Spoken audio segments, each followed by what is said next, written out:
Jimmy Akin's Mysterious World is brought to you by the Star Quest Production Network and is made possible by our many generous patrons. If you'd like to support the podcast, please visit sqpn.com/give. Jimmy Akin's Mysterious World is also brought to you in part through the generous support of our sponsors, including Aaron Ferguson Electric and Automation at aaronv.com, AARONV.com,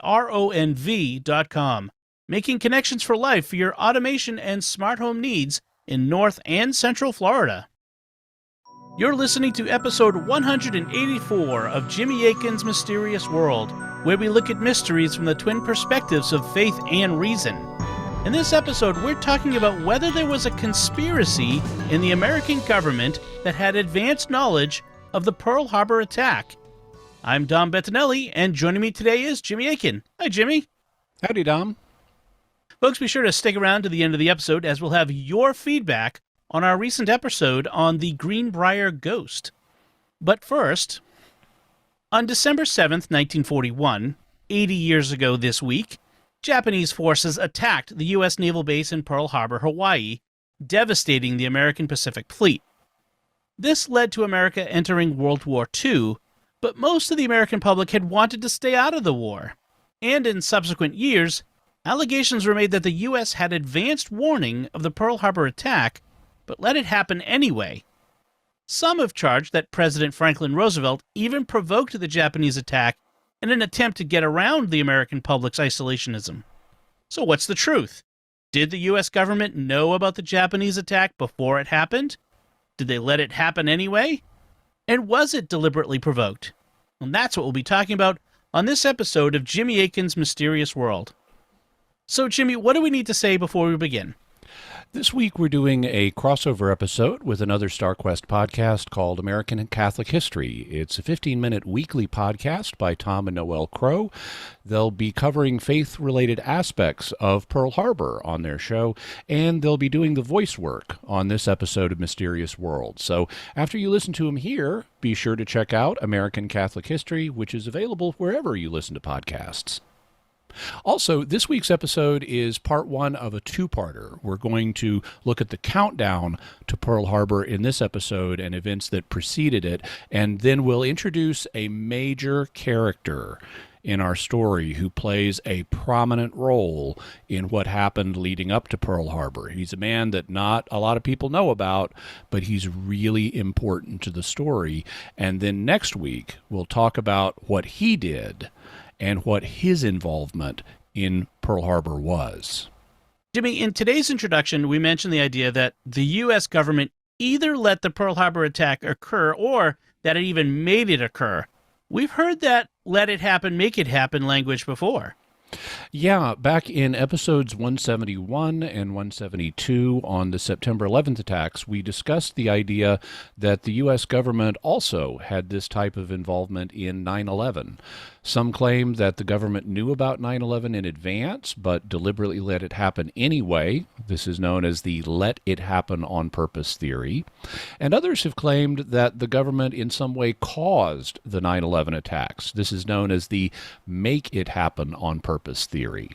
As far as the public was concerned, Pearl Harbor, like 9/11, was a sudden, unexpected attack on America, and in both cases, people have wondered what the government knew in advance and what degree of responsibility it had. As a result, both let it happen and make it happen theories developed around Pearl Harbor. Yeah, in episodes 171 and 172, you concluded that the evidence did not support these theories for 9/11, or at least that it didn't support the idea that the very top U.S. officials had this kind of involvement. Does that tell us anything about what you're going to conclude today? No, because these are two different historical situations, and the evidence concerning each has to be evaluated separately. Here on Mysterious World, we've covered a bunch of incidents that involved government wrongdoing, even government wrongdoing that cost innocent people their lives. And so I have no problem saying that people in the U.S. government can do gravely wrong things, even leading to the loss of life. It would be naive to just say, oh, government officials could never do anything like this. And so I have no problem pointing out let it happen or make it happen involvement in Pearl Harbor if that's where the evidence points. Yeah, listeners also may want to go back and listen to episode 113 on the desperate coup that occurred in Japan in 1945 at the end of the war, an event a lot of people don't know about. And they may also wish to go back and listen to episode 146 on the 1934 plan to stage a fascist coup in the United States and subvert the government of President Franklin Roosevelt. Both of those episodes will give listeners a greater sense of what was going on in the world and provide added background to what we're discussing today. But right now, let's set the stage and talk about the events that led up to Pearl Harbor. What can you tell us? World War II got kind of a rolling start. We often think of it as beginning on September 1st, 1939, when Germany invaded Poland, prompting the British and French to declare war on Germany. However, there were multiple conflicts involving the other Axis powers, Italy and Japan, that were already underway, and some historians use these to date the beginning of the war. For example, in 1935, Italy invaded Ethiopia, or Abyssinia as it was often called. Also, Japan had invaded China in 1937, and it had invaded Manchuria as far back as 1931. So World War II began in stages, with Italy pursuing an expansionist policy in Africa and Japan pursuing an expansionist policy in Asia, even before Germany began pursuing one in Europe.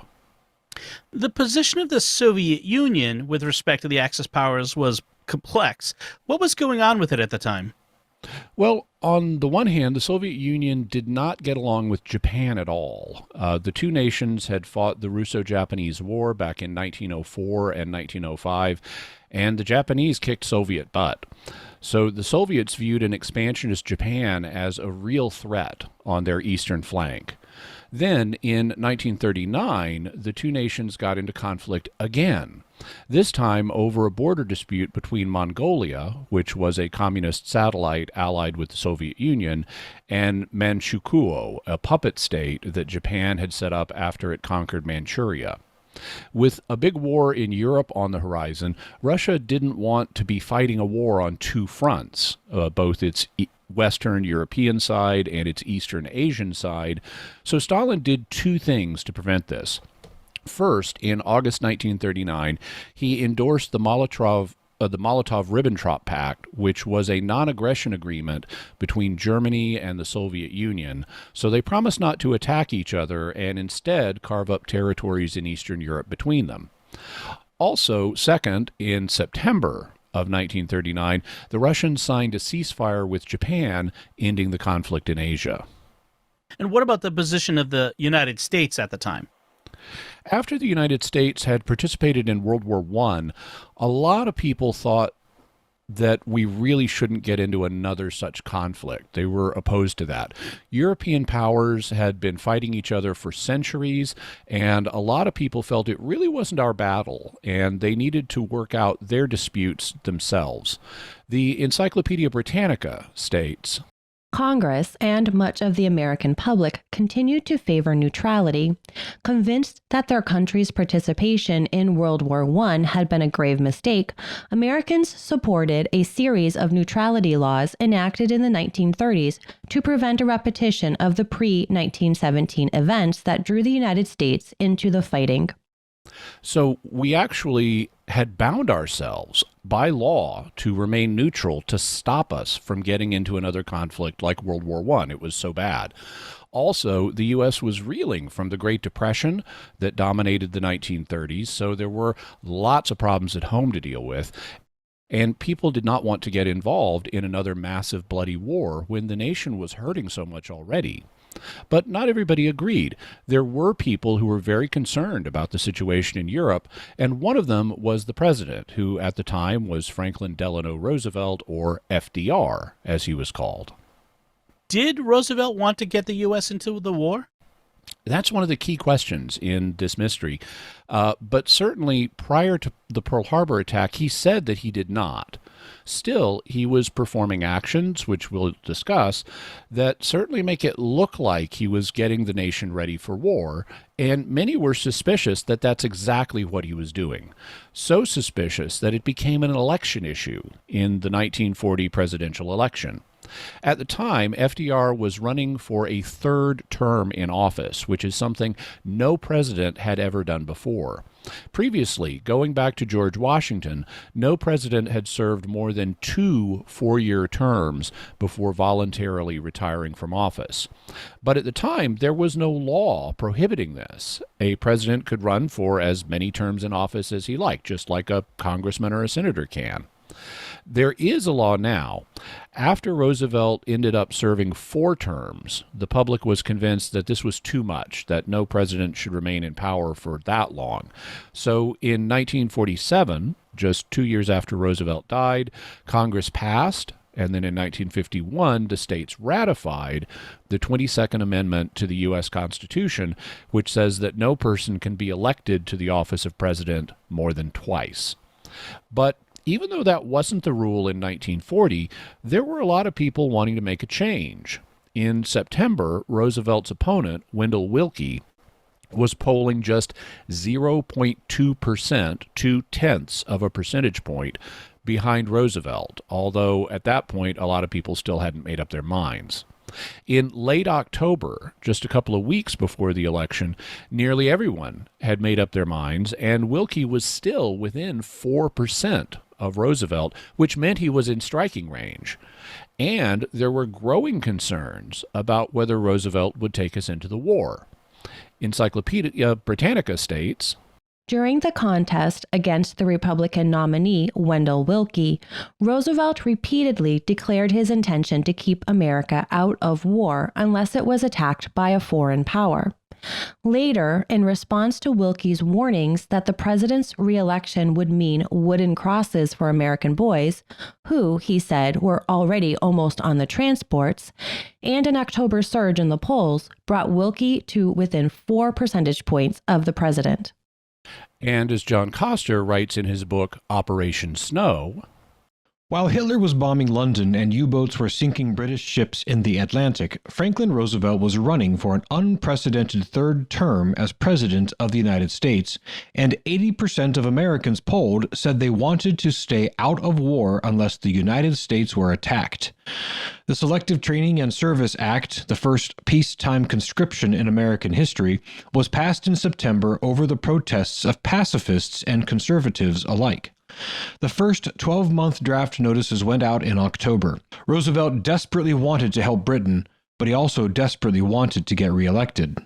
So this was kind of bad timing for the president. 80% of the population wanted to stay out of the war, but they just passed the first peacetime draft in U.S. history. And in October, the month before the election, the first draft notices started hitting young men's mailboxes. That's exactly the kind of thing that could tip the election to Willkie. So what did Roosevelt do? He decided to try to reassure the public, and on October 30th, a week before the election, he gave a speech in Boston, your hometown, Dom, where he said this. I have said this before, but I shall say it again and again and again. Your boys are not going to be sent into any foreign war. He then repeated this promise in coming days in Brooklyn, New York, and in Buffalo, New York, with radio and newspapers repeating his statements to people all over the country. And it was enough for him to win the election. He ended up winning by 10 percentage points. But the promises he made had an escape clause. He said, your boys are not going to be sent into any foreign wars. But if America was attacked, then it wouldn't be a foreign war anymore. An attack on America would make it our war. And that's exactly what happened a year later. All right. Before we get to our theories about what happened, we do want to stop and take a moment to thank our patrons who make this show possible, including Dorian K., Matthew W., Sam R., KH, and Brendan. Their generous donations at sqpn.com/give make it possible for us to continue Jimmy Akin's Mysterious World and all the shows at StarQuest. You can join them by visiting sqpn.com/give. Jimmy Akin's Mysterious World is also brought to you in part by Catechism Class, a dynamic weekly podcast journey through the Catechism of the Catholic Church by Greg and Jennifer Willits. It's the best book club, coffee talk, and faith study group all rolled into one. Find it in any podcast directory. So, Jimmy, what theories are there about the Pearl Harbor attack? First, we need to consider which of three basic theories is true. Did someone in the U.S. government have let it happen on purpose involvement? Did they have make it happen on purpose involvement?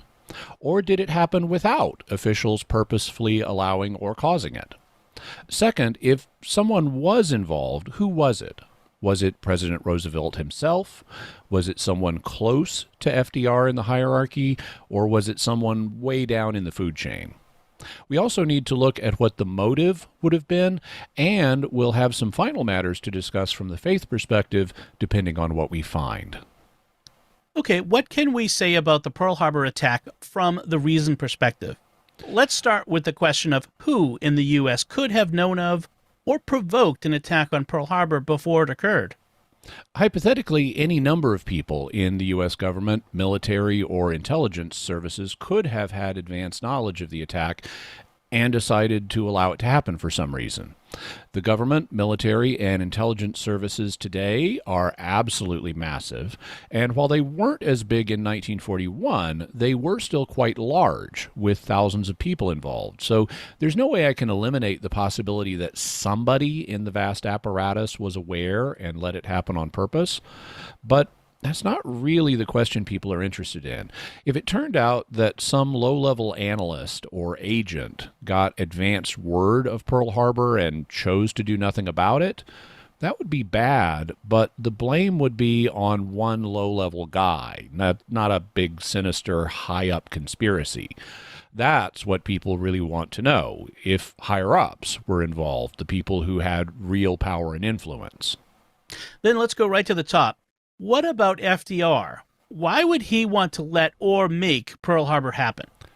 The basic claim is that he wanted to get the U.S. into World War II so that we could help out our European allies like Britain and France. In June of 1940, Britain and France lost the Battle of France. British troops were evacuated under desperate conditions from the beaches at Dunkirk, and France itself fell and was forced to sign an armistice with the Germans later that month. The war was not going well, and there was real doubt about whether the British and others would be able to stop the Nazis and the fascists without American involvement. FDR was very anxious to get the U.S. into the war, but he had promised not to send U.S. boys to fight in a foreign war. So the idea is that he provoked Japan into attacking the U.S. so that it would no longer be a foreign war, or at least he didn't warn the military when he gained advanced knowledge of Pearl Harbor. What kind of evidence do supporters of this view offer? The case begins by pointing out a series of things that FDR did, nudging America closer and closer to direct involvement in the war. Encyclopedia Britannica states, although he was well aware that the public wanted America to stay out of the war, Roosevelt was determined to do all he could to prevent a German victory. Relying on the public's sympathy for Britain and France, he persuaded Congress to revise the 1935 Neutrality Act, which prohibited loans and arms sales to belligerent nations in order to allow the two countries to purchase arms on a cash and carry basis.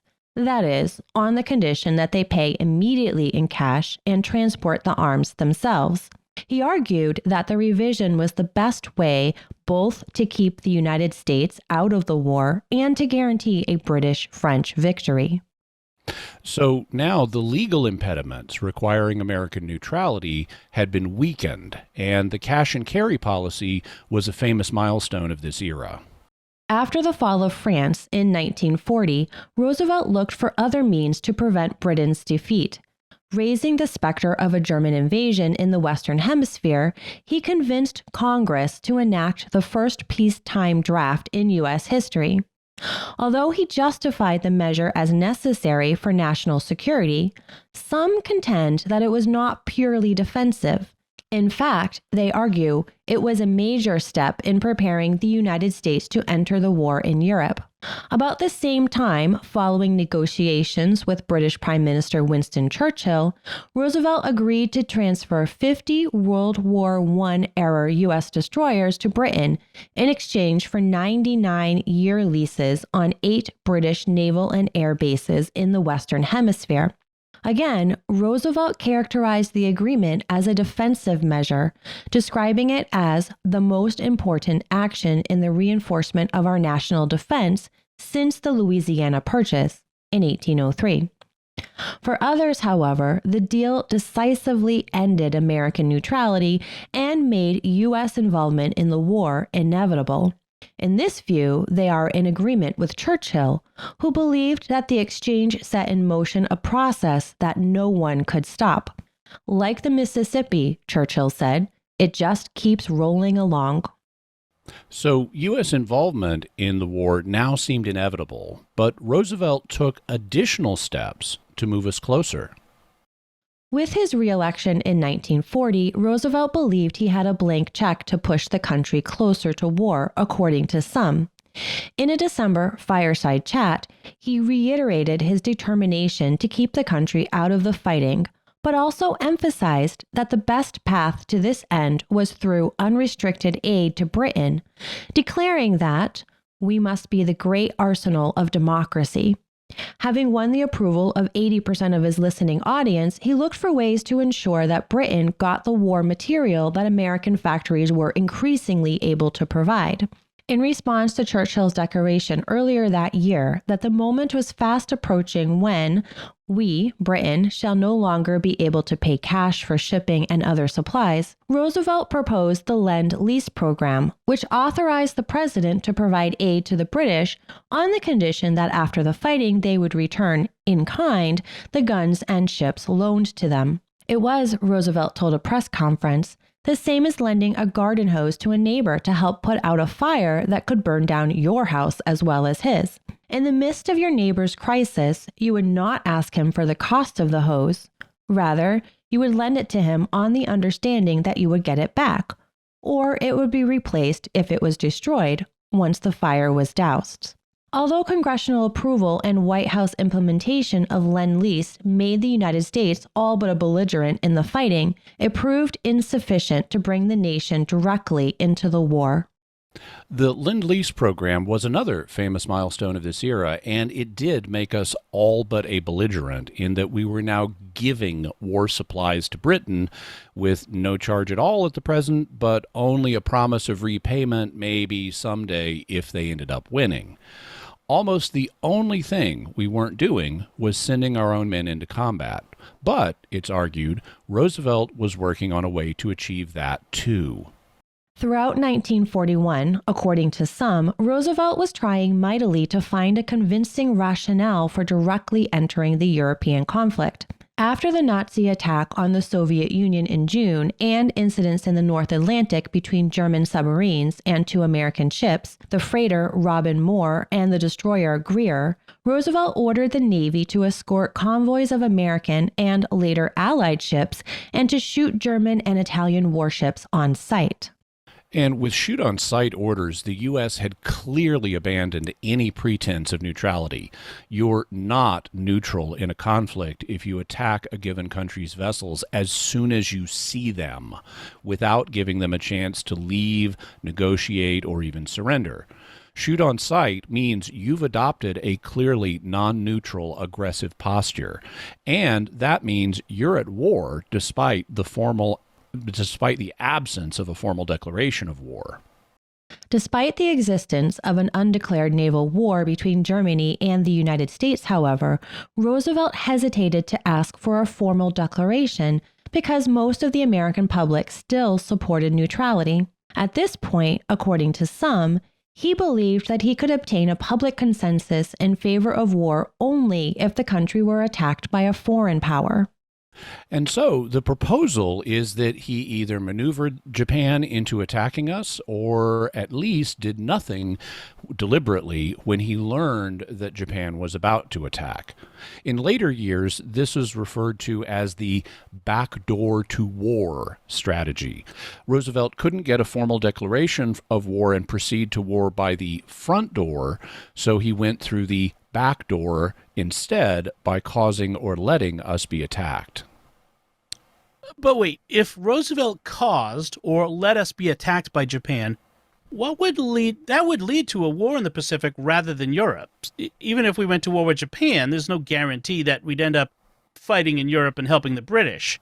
Germany could stay out of things and let the Japanese fight the US in the Pacific while it focused on Europe. And even if we did end up fighting Germany, why would FDR want us to divide our forces between two theaters of war? It would be much better to avoid fighting Japan so that we could focus all our forces on what was happening in Europe. Fighting both in Europe and in the Pacific would amount to fighting two major wars at once, and no good commander wants that. So it wouldn't make sense for FDR to provoke a war in the Pacific if he wanted to fight a war in Europe. No, it wouldn't. Not unless he tried that and failed. And that's the argument supporters of this view make, that by incrementally giving more and more support to the British, FDR was trying to provoke Germany to attack the U.S. But over the course of 1940 and 1941, the Germans kept refusing to take the bait. No matter how much support FDR gave the British, including U.S. ships escorting their convoys with shoot-on-sight orders for German and Italian vessels, the Axis powers in Europe stubbornly refused to declare war or otherwise commit a provocation that FDR could use at home. So in the end, it's argued that he and his advisors decided to provoke Japan instead. It wasn't a perfect solution, as it would mean fighting a war on two fronts, but at least it would get us into the war. How might critics of this view respond? One response is that it would still be really stupid to do this. I mean, after all, nations stage false flag operations all the time, where they cause an event and then lie about who is responsible.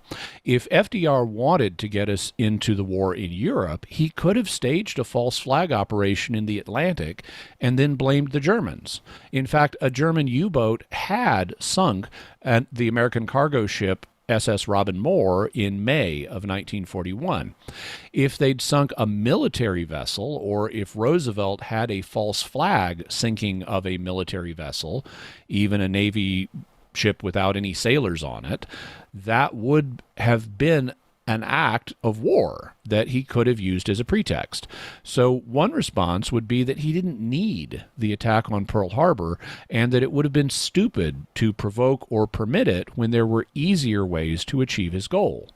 The counterargument is that Roosevelt did actually have the ability to get a formal declaration of war. This is an additional response, that he actually did have the ability. He had enough votes in Congress to get a declaration of war even before the attack on Pearl Harbor, but he was afraid that if the American people weren't firmly convinced of the need for war, that the war would ultimately fizzle out and do more harm than good. As a result, this view holds, all of the incremental steps that he took should be understood as an attempt to keep us out of the war unless and until the American people were convinced we should go in, because he didn't want to just get a majority vote in Congress that the American people weren't behind. That, plus the fact it would be stupid to fight a war in the Pacific if you didn't have to, is a notable argument in the case against the idea that FDR would have caused or allowed Pearl Harbor deliberately. We'll have more to say about this view next episode. Before we move on, let's clarify something that some listeners may be wondering about. When Pearl Harbor was attacked in 1941, Hawaii was not yet a U.S. state. It didn't become a state until almost 20 years later in 1959, the same year that Alaska became a state.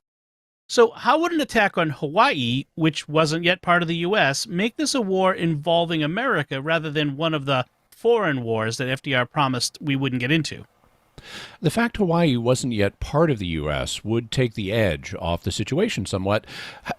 how Hawaii became a state is actually an interesting story in itself, involving skullduggery by people in the mainland U.S., and we'll probably discuss it in a future episode. But even though it wasn't a state in 1940, Hawaii was a U.S. territory, and Pearl Harbor was the site of a major U.S. naval base. When the attack occurred, the Japanese absolutely decimated the U.S. Pacific Fleet. And so this attack on U.S. military forces was itself an act of war that the public would understand as an intolerable provocation. The attack on Pearl Harbor is often remembered as a surprise attack that came totally out of the blue with no understanding that it was likely to occur. How accurate is that impression? Nowhere near as accurate as you might think. The fact is, there was already war occurring in the region, and Japan was involved. In fact, as we heard at the opening of this episode, in the opening clip of FDR, the U.S. government and the Japanese Empire were already engaging in negotiations to foster peace. You'll recall that he said at the time of the attack, The United States was at peace with that nation, and at the solicitation of Japan, was still in conversation with its government and its emperor, looking toward the maintenance of peace in the Pacific. So, yeah, there was already warfare happening in the region, and we in Japan had been negotiating to try to calm it down and keep it from expanding. What hostilities had been going on? What were they trying to stop? As far back as 1931, Japan staged a false flag operation to invade Manchuria, so there was a conflict between Japan and China in that area.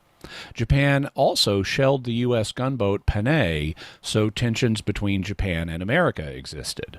In 1937 and 1938, the Rape of Nanking occurred, so more conflict between Japan and China.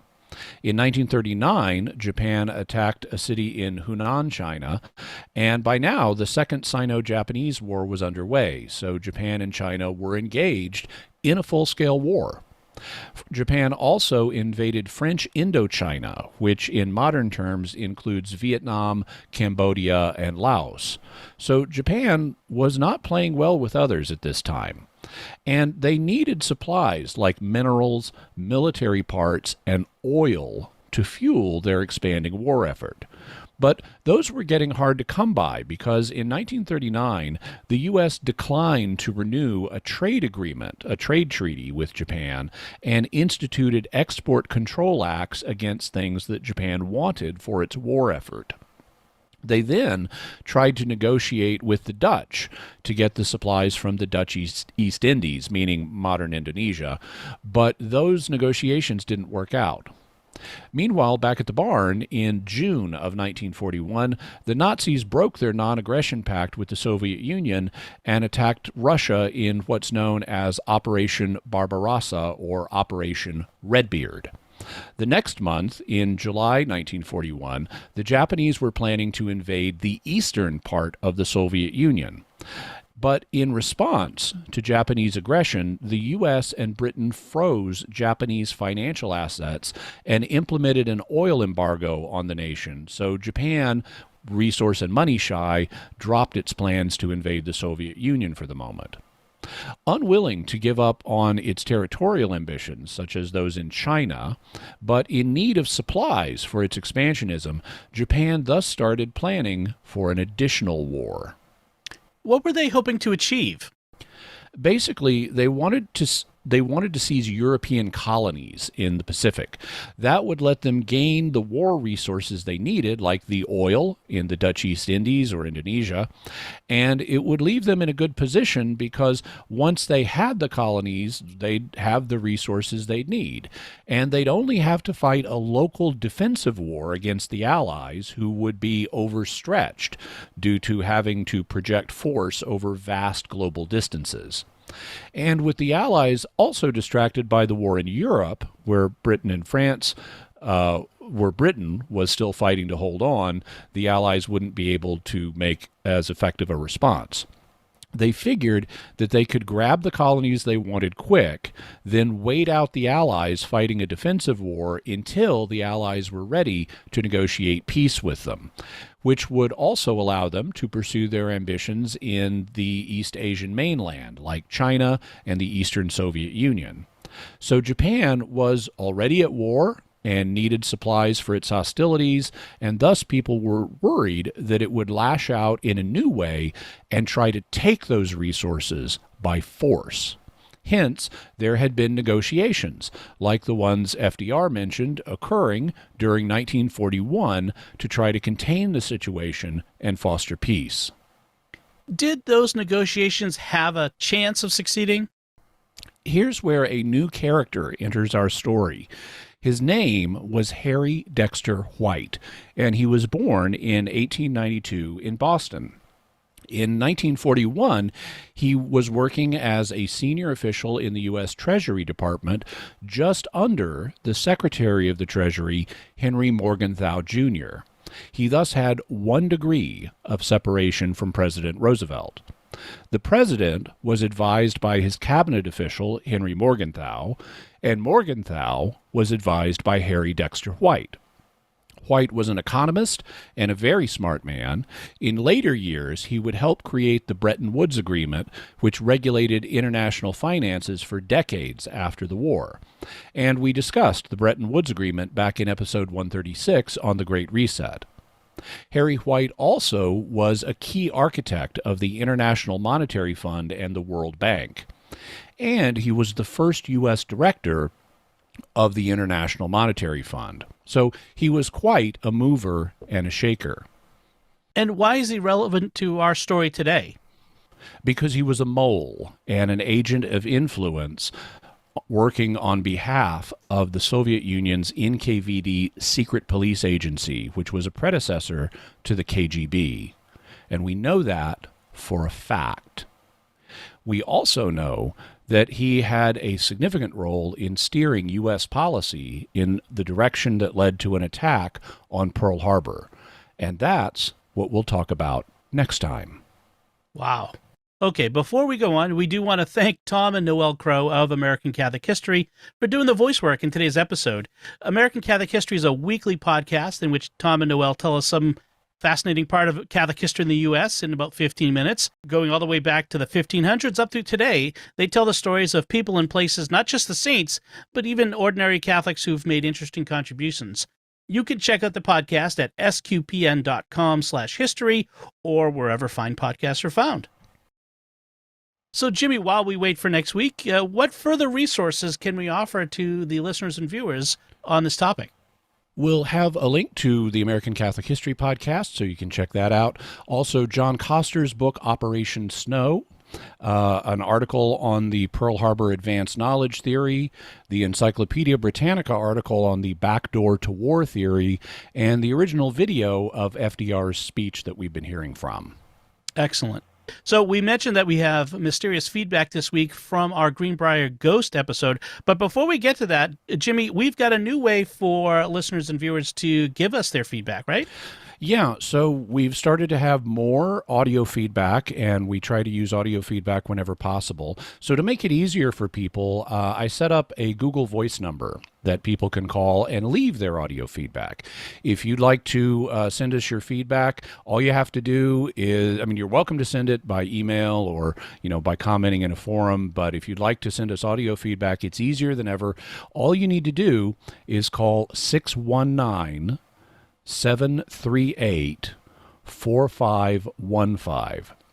That's 619-738-4515. And we'll have that in the show notes as well, so you can go to our website and get the number there as well. All right, so let's listen to our first bit of audio feedback this week. Hey, Dom and Jimmy. This podcast is awesome. I started listening almost a year ago and have been devouring the old episodes. Jimmy had quickly become my favorite apologist on Catholic Answers. I'm now a proud patron.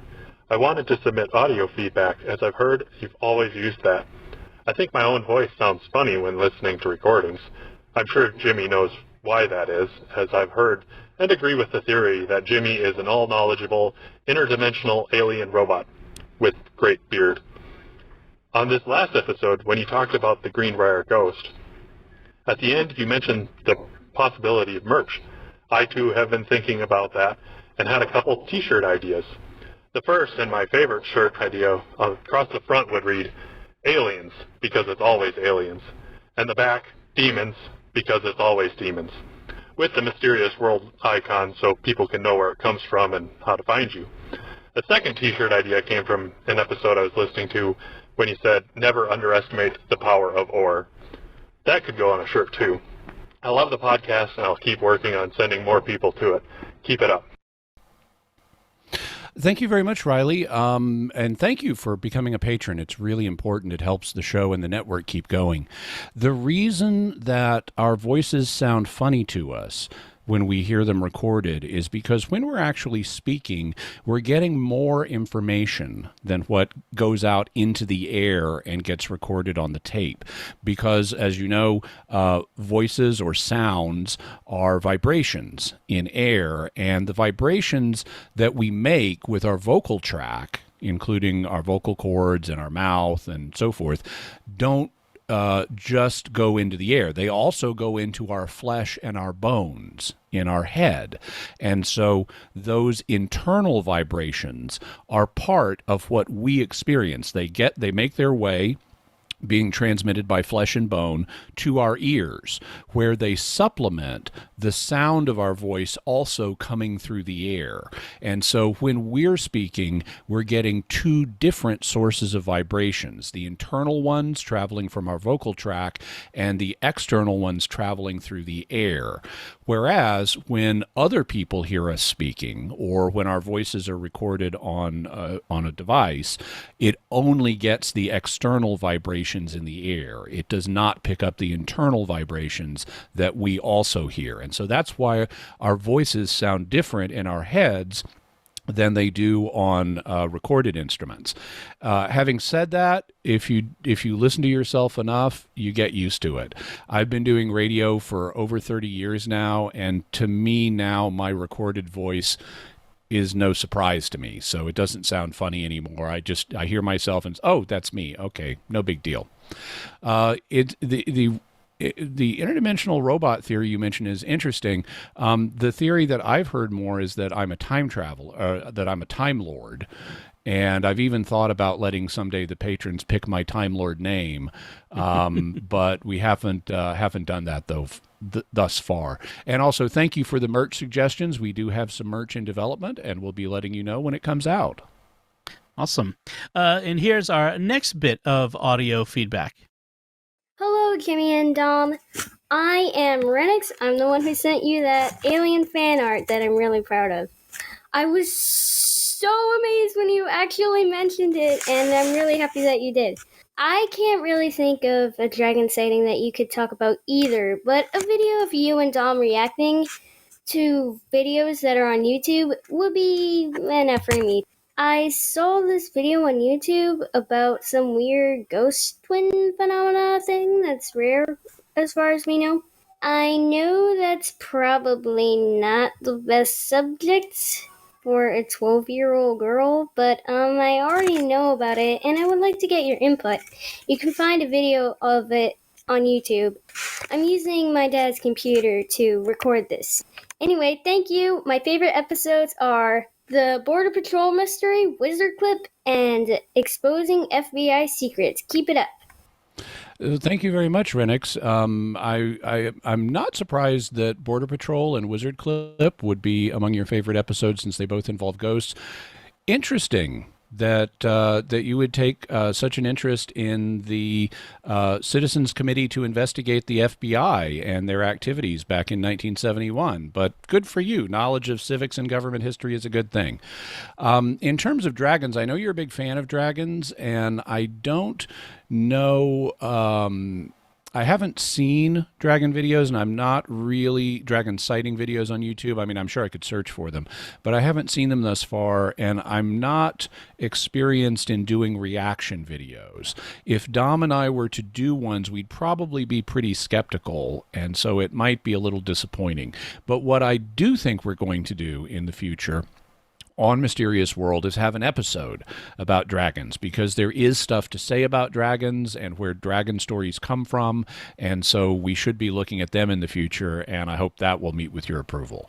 In terms of the ghost video you mentioned, I don't know how to look it up exactly. You're always welcome to send links in terms of whether individual ghost things are appropriate for a person of a given age. You know, that's a decision for parents to make, because different kids are different. They have different proclivities and different sensitivity levels, and so that's really a decision for parents to make. But I'm glad that you're working with your parents. Like you mentioned, you used your dad's computer to record this, so that's very good. I also liked how you mentioned that this ghostly phenomenon, whatever it may be, is rare as far as we know. I love that.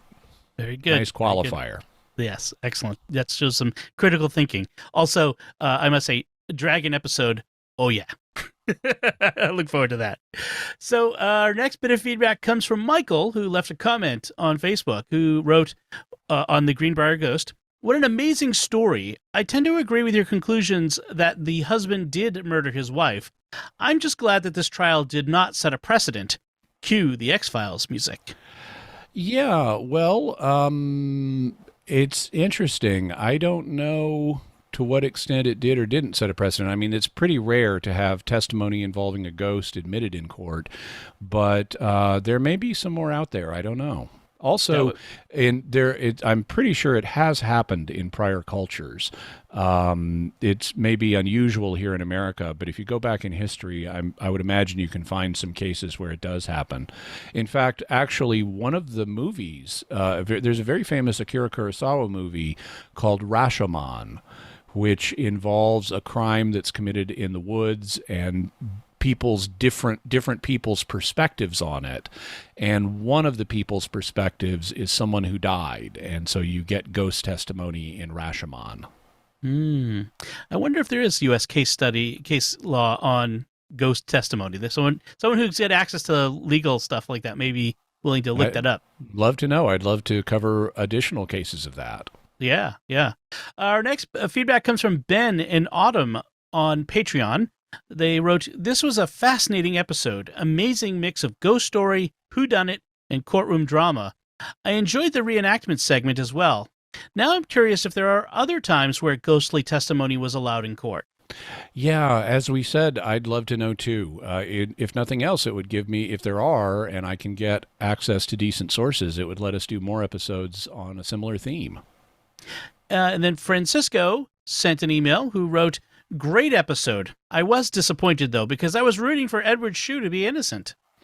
Thank you. I will take that as a compliment in terms of the storytelling, because I tried to tell the story in such a way that we gave him as much benefit of a doubt as possible, in part so that it wouldn't be immediately obvious to everybody who the killer was. There were aspects of his story that a defense attorney could use in his favor, and so I looked at those and made sure we mentioned those in telling the story, because even though his wife's mother reported the ghost showing up and fingering him as the guilty party, you do need to use critical thinking to say, hey, maybe it could have been someone else. Maybe the ghost wasn't telling the truth, or maybe there was no ghost and it was the mother who was making it up. So we needed to, like anybody, give him the benefit of the doubt. But ultimately, I think the evidence does point to him being the killer. Okay. So that was Francisco. This next one is from Francesco on Patreon, who's got two parts. I'll read the first part of the feedback. "As usual, I love the episode on the ghost trial, although I think the proper term, at least in pop culture, for the returning Zona would be revenant, since, if I understand it correctly, she came back not as a mere spirit, but had physical form, at least from what her mother claimed. Of course, in literature, ghosts have been known to be corporeal, such as in some of the stories of the Anglican cleric and scholar M.R. James. Yeah, I've read some of M.R. James's horror fiction, and it's worth reading. He was an influential early horror author that influenced H.P. Lovecraft. And you're right, if Zona returned in a physical body, like her mother said, she would be, properly speaking, a revenant. But that's a term of art that, wouldn't have been in use in common circles in West Virginia at the time, so ghost, would do. It also would be possible that even though her mother claimed to physically feel Zona's dress, it would be possible hypothetically, for Zona to assume an aerial body, like the medieval theologians would say angels and demons can. Just a temporary form that then dissolves into the air. Or she could have used telekinetic abilities to create what seemed like a physical form as a way of interacting with the physical world. At least those are hypothetical possibilities. Okay. Here's the second part of Francesco's feedback. Here's a double feedback on the feedback of remote viewing. These days, AI and machine learning is a potent emerging tool. I wonder if the RV community has discussed the use of machine learning and AI to assist them. Since the first episode you did on the topic, I immediately saw the potential of taking the data provided by multiple remote viewers on a particular target and using machine learning to filter through the analytic overlay and thus boost the signal-to-noise ratio. Other people have thought similar things. Now, all the way back to the beginning of the Stargate program, there was a recognition that this is just one stream of information. It needs to be integrated with other streams of information, just like any report you get in intelligence. I mean, even if you have a human, let's say I'm an intelligence operative and I have a source in, say, the Kremlin, and my source tells me something, well, that's one stream of information, but it still needs to be checked out against other sources, because my agent in the Kremlin could be lying or mistaken. He could have been deceived himself by other people in the Kremlin. So in intelligence work, you never take any one source alone. You want to build up an aggregate. And then there's a question of to what extent can things like AI and machine learning assist that? And that's a more modern question. They didn't have those techniques back in the 1970s and 1980s, but it is something that people naturally think about. And I am aware of situations where people in the remote viewing community will try to aggregate data from multiple viewers, not necessarily using AI, but even just spreadsheets or things like that, or databases. And there's also a question that's still, as far as I'm aware, considered an open question in the remote viewing community, which is to what extent should you try to combine data from different viewers, because there have been, I think, at least some preliminary experiments trying different protocols, because given the way this is claimed to work, there is the possibility that what one viewer is seeing, if they're a really strong or dominant viewer, could pollute what the other viewers are seeing, even subconsciously or telepathically. And so you may not get better results by increasing the number of viewers depending on who they are. And so that's an empirical question that people doing research on remote viewing would need to test and find out when and in what circumstances it's better to have more than one viewer, and then how do you combine the data from them. And as far as I'm aware, that's still a fairly open topic. Okay, David wrote on YouTube, very interesting story. Thanks, Jimmy and Dom. Regarding the ghostly apparition being, quote, in flesh and bone, according to the mother, how does that hold up with Catholic teaching that the resurrection of the body is taught to take place at the end of the world? Well, the final resurrection to glorified form is indeed something that takes place at the end of the world, and so Zona would not have experienced that, even if she did come back in a physical body. There are, though, temporary resurrections, like Lazarus, for example, who returned to a normal state of life and then presumably went on to live a number of additional years before passing on. And Zona doesn't seem to have returned to a normal state of life, but she could have returned to something like a normal state of life before passing on, before returning to her grave, although I would think it more likely that there's a different explanation. If her mother did feel Zona being physically there, touching her dress and so forth, I would think it would either be an aerial body or a telekinetic phenomenon or just her mother's perception.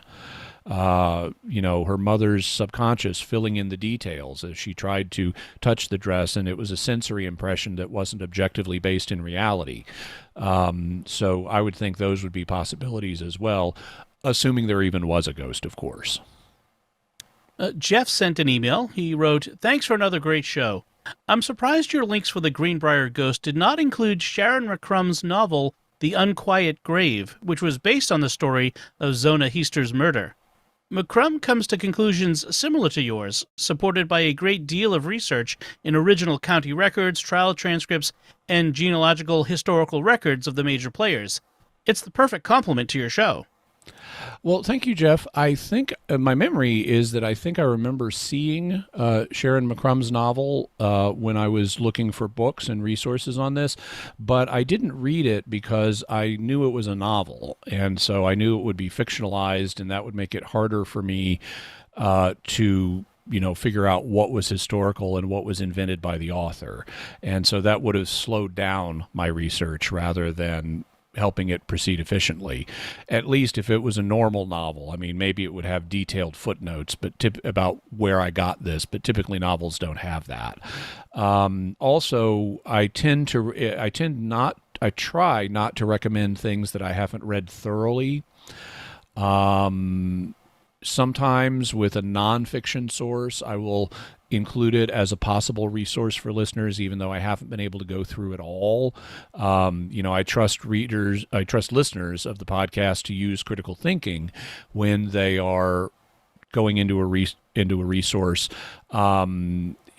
from whatever perspective. And as you know, we try to recommend resources from different perspectives on topics. Like when we did 9/11, we had pro-truther and anti-truther resources for people to consider. And I trust the listeners to use their critical thinking when they do that. It's a little trickier in the case of novels because in addition to the factual questions that get involved, there are artistic questions. Some people might think, oh, well, Jimmy Akin recommended this book. It must be well written.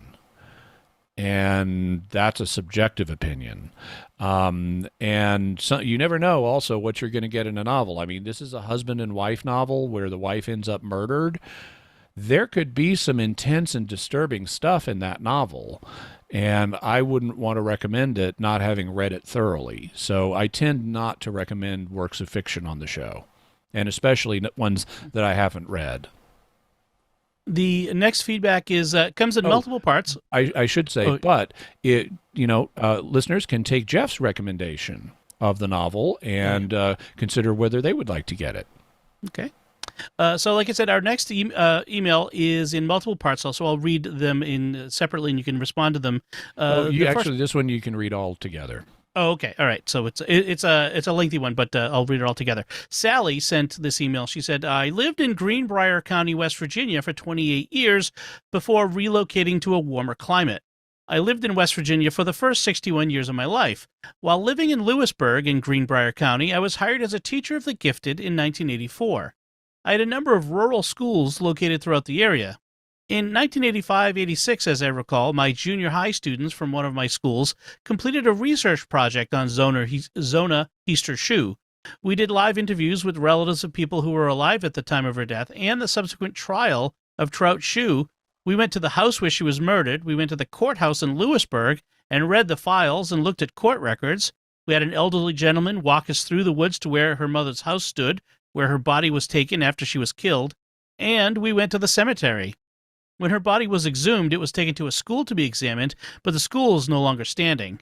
However, we were able to go to the site where it had once been. We read everything local that had been written at the time of her death to glean whatever we could. After the field trips and research, the kids wrote a script, taped it, cued it with our slides, the technology of our day, and we took it from one school to another, teaching the kids about the story of Zona Shue. I read that Trout Shue died in Moundsville, West Virginia, while an inmate at the state prison. It just so happens that was my hometown, where the prison in Potter Cemetery is located. I believe he was buried there. I went there just out of curiosity. The old prison is creepy enough without having a creepy cemetery, too. I retired from Greenbrier County Schools in 2016, and I feel very blessed to have taught and served as their superintendent. It was an amazing ministry. Yes, you'd be surprised what rural schools do. We serve children and make things happen for those without food, clothing, adequate shelter, language barriers, etc. There is real value to living in an area that you can fly so easily under the radar and take care of children and their families in a public school setting. And thank you so much. That's a great story. It's great to hear from someone from West Virginia who had, such an intimate study of the mystery that we covered, Sally. And it's great that you were able to do all that with the school kids. And coming from Fayetteville, Arkansas, I also went to schools that were, even though they had some people from town, they also had a lot of rural kids. And so, we would have school buses that would have routes that would go way out into the country. And actually, I lived on the edge of the country at the time. So I was kind of a country kid. I lived on a dirt road. And we would get brought in, and there are kids who are needy that are helped out by the schools, like with the school lunch and sometimes school breakfast program for some kids. And sometimes kids in the town are helped as well in that way.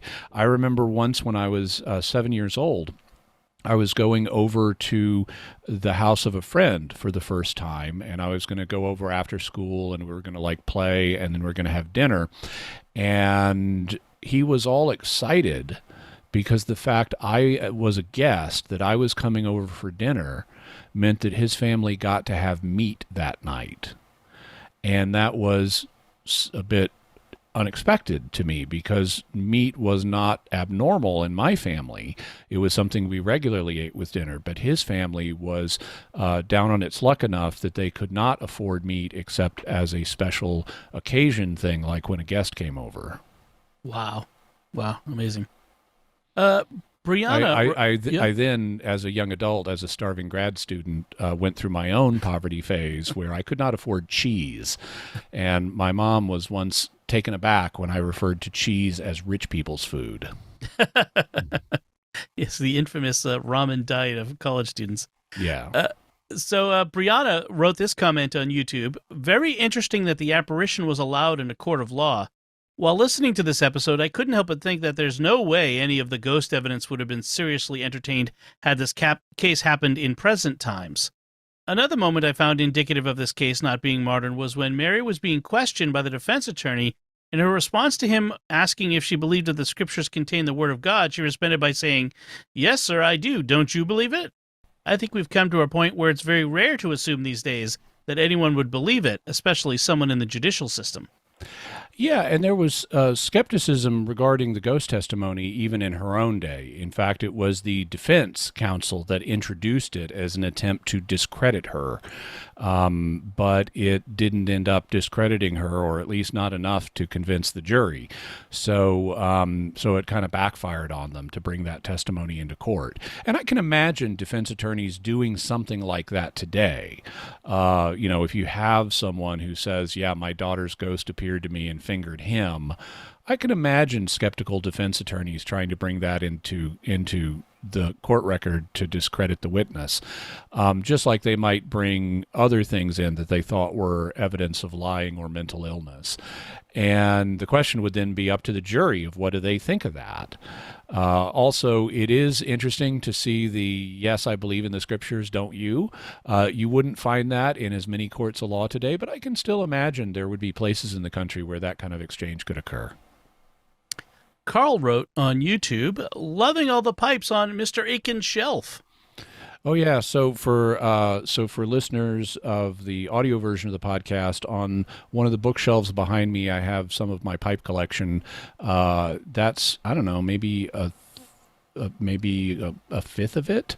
I have a rather extensive pipe collection, but thank you. AJ wrote on YouTube, "Wait until someone breaks the news about what the contents of the foreign movie with the Muppet song has in it." Yeah, so AJ's referring to the Mana Mana song that has been done on the Muppets, and it's been done in other contexts. And in a previous feedback segment, I mentioned that it came from an Italian film. In fact, it came from a 1968 Italian film whose title gives you enough of a sense of what's in the movie. It's called Sweden, Heaven and Hell. And so, yeah, not a family-friendly film. No. JR wrote on YouTube, "While the data shows that the spouse isn't the most likely killer, given that of the categories the numbers were divided into, spouse is the only one that points to a single person, usually, and not a group. It does make sense how people think it's likely them. If the murdered had more than 46 friends and acquaintances, then each has a less than 1% probability of being the killer. The stranger category contains every single person the dead person didn't know, and unsolved doesn't prove the spouse didn't do it. So while another group is more likely to be the killer, if one was trying to solve a murder looking at the one person that is 8% likely to be the killer, makes more sense than starting with the many, many people with less than 1% chance of being the killer." And I'd agree with that. You do want to start by looking at the most promising suspect, but you also need to not let that control your vision, because even though the most promising person may have an 8% chance of being the real killer, the most promising person has only an 8% chance of being the real killer. And so you need to rigorously check your confirmation bias rather than starting on assuming that it's this person and then letting the evidence be shaped by your unconscious selection bias to support that theory. Because the truth is, it's 92% likely it's not this person. Very good. Well, thank you, everyone, for your feedback. That was wonderful. Jimmy, what do we have for mysterious headlines this week? We have a theme this week for mysterious headlines involving space crystals. So, yeah, there are crystals in outer space, and sometimes they come here. Dom, you sent me an article about the claimed origin of black diamonds here on Earth. They've done some testing involving isotopic testing, to find out, does this have the right radioactive isotopes to come from Earth? And kind of no. So black diamonds are rare. And one of the reasons they may be rare is because they're not from here. They may have arrived in the form of asteroids hitting Earth. And you probably want to read the story just to find out about black diamonds themselves, but also the fact they're from outer space, it's claimed, is something else to really ponder. The second we'll have, headline we have, is a link to a short video. It's not very long, on crystal stars, because it turns out that there are stars that are either partly or basically entirely crystals. What happens in the case of a white dwarf is as the star collapses and becomes a white dwarf, it becomes so dense that the electrons surrounding the atoms basically merge and become one big sea. And then as the gravitational pressure increases, the cores of the atoms, the nucleuses, which are positively charged because they have protons along with some neutral neutrons in them, you have these positively charged nucleuses of atoms that want to repel each other. But they can't, because like charges repel. And they can't fully get away from each other because of the gravity that's holding them together. So their solution is to arrange themselves into a crystal lattice that allows for the maximum distance between the positively charged nuclei while still being bound together by gravity. And so because of the composition of white dwarf stars, these tend to be carbon and oxygen atoms that have been produced by the star's fusion process when it was still actively burning nuclear fuel. And so they're actually chemically sometimes similar to diamonds. But in any event, white dwarf stars tend to cool into these crystals. They're still way hot by earthly standards, but they're crystals. And there also are other stars that become at least partially crystalline, including neutron stars, where even the nuclei of atoms get smushed together. So watch this little short video. It's absolutely fascinating. Awesome. Really cool. All right, so that does it for us. We'd love to hear from you. What are your theories about the Pearl Harbor Advanced Knowledge Theory? You can let us know by visiting sqpn.com or the Jimmy Akin's Mysterious World Facebook page, sending us an email to mysterious@sqpn.com, sending a tweet to @mys_world, or by calling 619-738-4515. Jimmy, what's next time we're going to talk about? Next week, we'll look at Harry Dexter White, the Soviet agent of influence, and how he steered U.S. policies that led to the Pearl Harbor attack, and whether he or others in the U.S. government either made Pearl Harbor happen on purpose or let it happen on purpose. And the answer may surprise you. Excellent.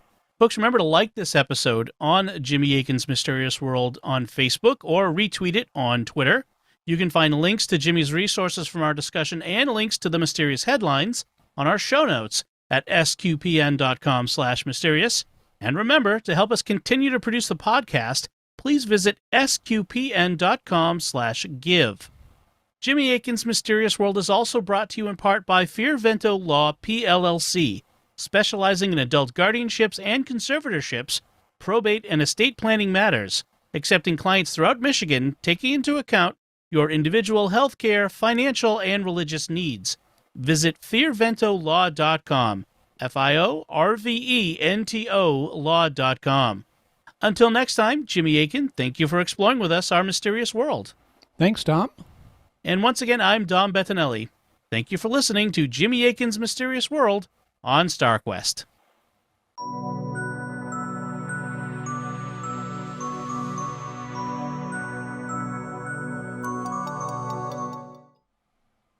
Howdy, folks. This is Jimmy Akin with a special message as we approach the Christmas season. This past year, the StarQuest Network has continued to expand our mission of exploring the intersection of faith and pop culture through our many entertaining and informative programs. Here on Mysterious World, we've recently added video to the podcast, and we need to continue improving it with better cameras, lights, and editing, as well as continuing to produce our weekly look at the fascinating mysteries you enjoy. That's why it's very important that we hear from you this Advent and Christmas, the time when nonprofits receive most of their support for the year. If you're already a supporter of StarQuest, we thank you, and we ask you to consider increasing your support if you're able. If you're not yet a supporter, please become one. Every gift counts. Whatever level of support you can offer, please show your support for SQPN this Christmas, and remember, your gifts may be tax deductible. To find out more, just go to sqpn.com/give. That's sqpn.com/give. May God bless you this Advent, and may you have a blessed Christmas season.